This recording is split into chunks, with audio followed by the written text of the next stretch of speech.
Hi, y'all. It's Sid from Academic Success, and I'm going to talk to you about deep reading and taking notes, also known as how to make info stick.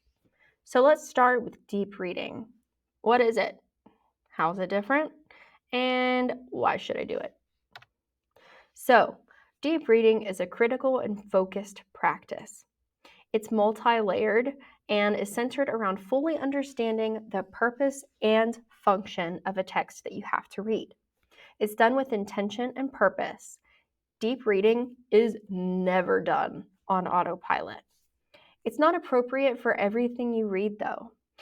It's crucial for some texts that you'll need to read, like when you need to memorize something, but not just when you need the gist. It involves reading something multiple times and looking for different things in that same text every different time you read it. It's very time intensive, and you'll do it over a long amount of time as well. It's like over a semester.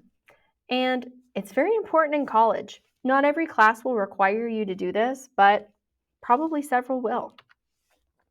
So when do you deep read if you don't have to all the time? So deep reading is something you should do when you have to learn a text inside and out, when you have to know all the minutia, when you have to dig and find every little hidden detail or symbol, or maybe when you have to make a critical argument about it. Maybe when you're going to have to debate it from one side or another and you don't know. Maybe when you have to compare its details and consequences to other texts' details and consequences. Examples are writing an essay that compares two passages. You will want to know both passages like the back of your hand. Maybe when you're arguing for or against the author's position, or when you're learning every detailed step of a process, cycle, or policy. So, how do you deep read? Number one, know your purpose or goal for reading that text, because you're not going to get a lot out of deep reading if you don't know why you're deep reading. It's not really going to make a difference. Number two, skim first. So there's the misidentification of skimming as a bad habit in college. It's only bad when you only skim, but it's a very, very important first step when you first learn a new topic. So likewise, when you first deeply read, you have to skim first so you know what to look for from the start. So scan the text so you know what you're going to be reading about in a way that primes your brain. Number three, read slowly. It's hard to do and stay focused, but this is how you truly absorb all the information and start to analyze it. So what can help you here is if you use like a ruler, a piece of paper, or something like that, and go line by line to make sure you are only focused on one thing at a time.